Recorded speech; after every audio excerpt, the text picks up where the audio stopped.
അറിയാതെ പോലും ഡിസംബർ 31-ാം തീയതി വിട്ടുകളയരുത്. അന്നാണ് വൈകുണ്ഠ ഏകാദശി അഥവാ സ്വർഗവാതിലെ ഏകാദശി വരുന്നത്. ഈ ദിവസം 10 രൂപ ചിലവാക്കി ഈ ഒരേ ഒരു വസ്തു വാങ്ങിയാൽ ലക്ഷ്മി ദേവി നിങ്ങളുടെ വീട്ടിൽ കുടിയിരിക്കുന്നതാണ്. എന്നാൽ ഈ ഒരേ ഒരു തെറ്റ് മാത്രം ചെയ്യുവാനും പാടില്ല. നിങ്ങൾ ഒരു വിഷ്ണു ഭക്തനാണെങ്കിൽ വീഡിയോ ലൈക്ക് ചെയ്ത് ഓം നമോ നാരായണായ എന്ന് കമൻറ്റ് ചെയ്ത് സബ്സ്ക്രൈബ് ചെയ്യാത്തവർ ചാനൽ സബ്സ്ക്രൈബ് കൂടി ചെയ്യുക. വൈകുണ്ഠ ഏകാദശി എന്നത് മഹാവിഷ്ണുവിന് വിശേഷപ്പെട്ട ദിവസമാണ്. ഓരോ വർഷവും ധനുമാസത്തിലെ ശുക്ലപക്ഷ ഏകാദശി വൈകുണ്ഠ ഏകാദശി അഥവാ സ്വർഗവാതിൽ ഏകാദശി എന്നാണ് അറിയപ്പെടുന്നത്.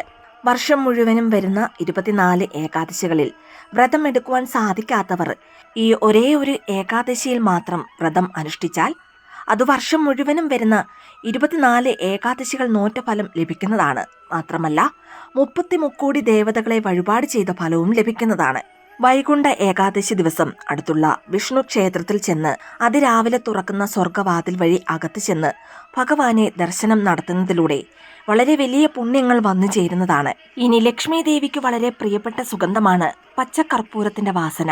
10 രൂപ കൊടുത്ത് കുറച്ച് പച്ചക്കർപ്പൂരം വാങ്ങി അത് ഒരു മഞ്ഞ നിറത്തിലുള്ള തുണിയിൽ കിഴികെട്ടി നിങ്ങളുടെ പണപ്പെട്ടിയിലോ അല്ലെങ്കിൽ പൂജാമുറിയിലോ വെക്കുന്നതിലൂടെ വീട്ടിൽ സമ്പൽ സമൃദ്ധി നിറയുന്നതാണ്. ഇനി ഏകാദശി ദിവസം ഒരു കാരണവശാലും അരി ഭക്ഷണം കഴിക്കാൻ പാടില്ല. കാരണം ഏകാദശി ദിവസം അരിയിൽ അസുരൻ വസിക്കുന്നതായിട്ടാണ് ഐതിഹ്യം. അതിനാൽ അന്ന് പാൽ, പഴം തുടങ്ങിയവ കഴിച്ച് വ്രതം എടുക്കുന്നതാണ് ഏറ്റവും ഉത്തമം.